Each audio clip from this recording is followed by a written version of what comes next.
Welcome to another edition of VLGA Connect, and I'm very pleased to have with me today two special guests, the CEO of the VLGA, Kathryn Arndt. Kathryn, welcome back. Good morning, Chris. And the CEO of Reconciliation Victoria, Diana David. Lovely to have you with us as well, Diana. Good morning, Chris. How are you? Excellent, thank you. We are here to talk about the HART Awards, a VLGA initiative from some years ago that's really grown in momentum and importance. Kathryn, tell us a bit about the HART Awards and how they came about.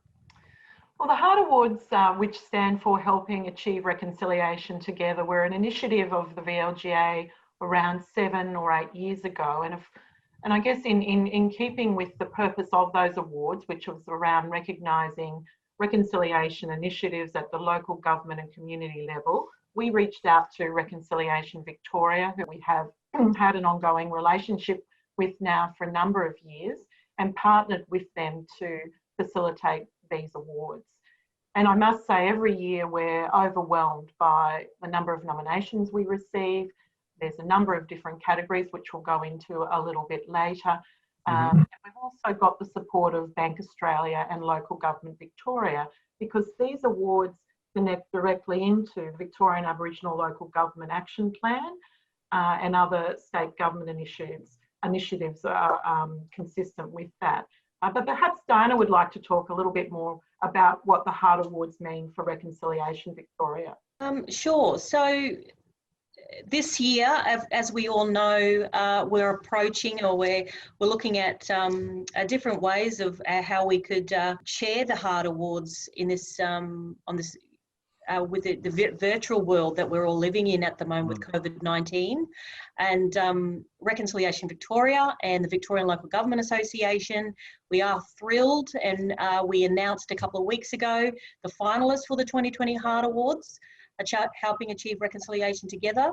So the 16 finalists over categories in local government, education, schools and early learning, and community. The HART Awards recognises the outstanding reconciliation initiatives undertaken in local government, in the local government sector and in the community. And the nominations this year have been absolutely amazing, Chris. This is an exciting time of the year. We always look forward to the applications and the nominations for the HART Awards, because there's some great work out there, and some champions out there doing some wonderful things, and we need to share that with the wider Victorian community. And I must say, both Diana and I we lament, of course, as many other people are in this COVID-19 world, that we're unable to have the celebration that we would normally have in Reconciliation Week, where we announce the winners. That is an incredibly well-attended event with over 100 people, and it's just a moment of celebration and reconciliation, people coming together.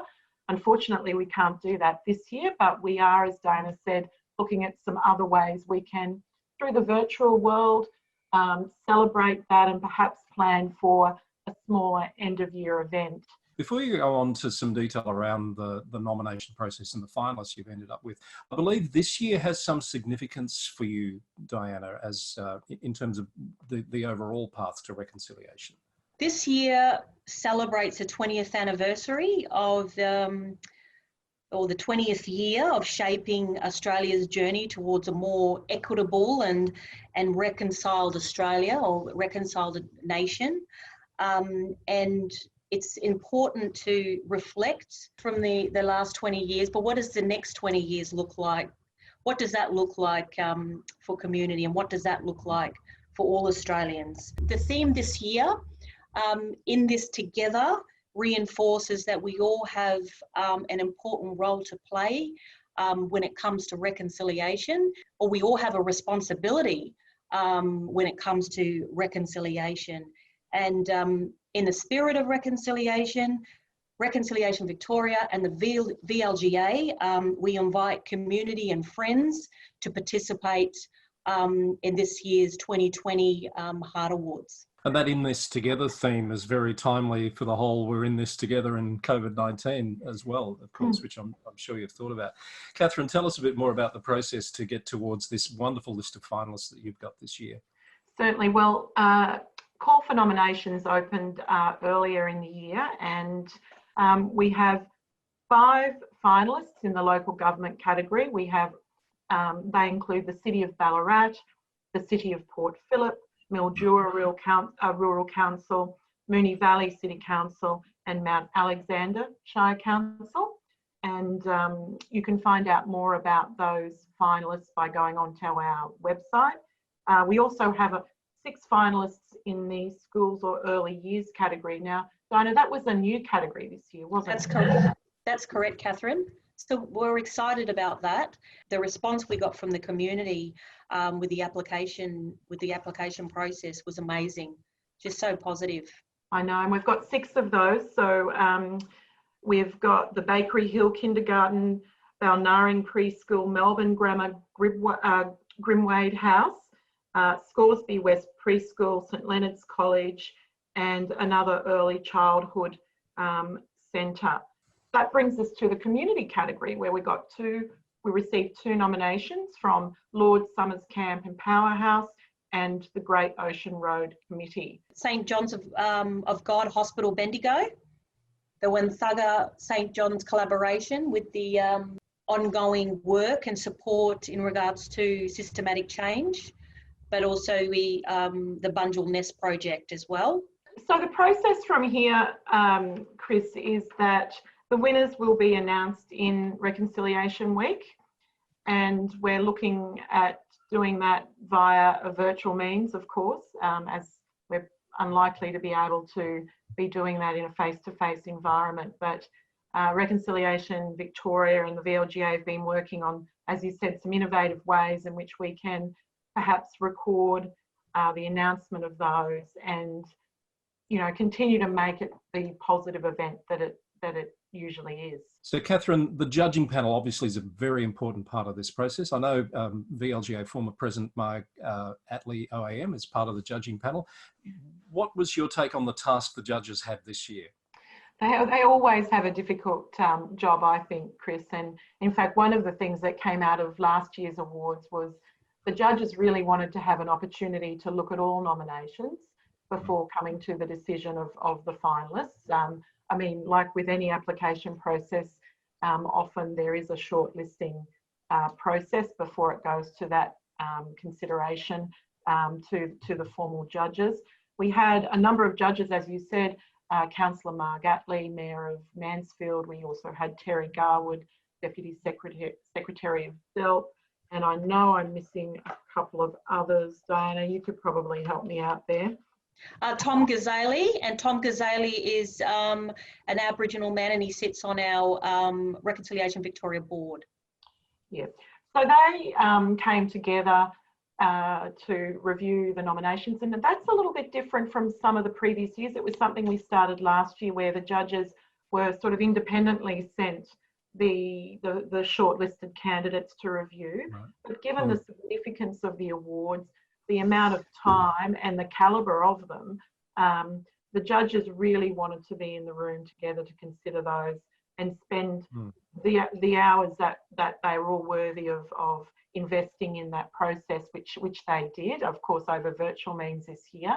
The calibre of the nominations and the initiatives that are happening all throughout the state are worthy of recognition, and we do capture that in the booklet that gets developed that supports the annual HART Awards. So hopefully no one feels as if their initiative and the work they've done goes unspoken about. And it's always a quality production, that booklet, so look out for that. So before we wrap up, please outline how the announcement is going to be made and when we can expect to know who the winners are this year.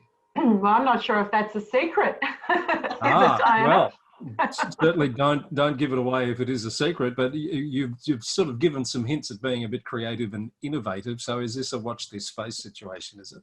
Look, I think it is, but what might be a nice way to end our segment today is to perhaps show a little bit of the video that was prepared for last year's award, and I think that will give a good flavour of the awards for all of our viewers. What a nice idea. Okay, let's do that. And all that remains then is for us to say thank you very much to Diana David for joining us today, and all the best for the rest of the year and this very special 20th anniversary year of the Path to Reconciliation. Diana, lovely to meet you. Thank you, Chris. Thank you, Kathryn. Talk soon. Take and care. We'll talk soon too, Kathryn, because Kathryn's a regular on VLGA Connect with our newsroom episode not too far away for the week. Thank you both for being with us on VLGA Connect today as we talk about the 7th year of the HART Awards.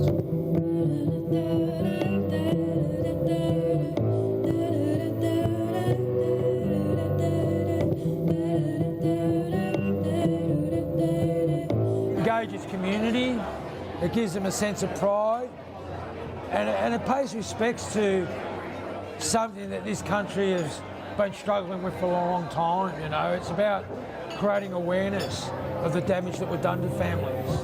Strong connections with these ancient lands, descending bloodline for centuries. Mussels, fish, birds, berries, yams. Our people used to feast, cooking in old ovens under great trees. We've watched our life cycles, custodial in style, on the Dungala riverbanks, crystal clear, clean, free. Oh, most definitely. We are so proud and honoured to be winners. We are very rapt to know it's great recognition to get this award, this recognition. It's fantastic. We're really pleased. Well, these children are growing up on this land, and we want the children to know that they are, in our context, growing up on Boonwurrung country, and to understand that relationship with that land at that deeper level that First Peoples offer us. That knowing the importance of caring for the land, caring for each other, and caring for all the creatures that are on the land. Our elders have taught us that. After the rain, the river flows. After the rain, the river flows. After the rain,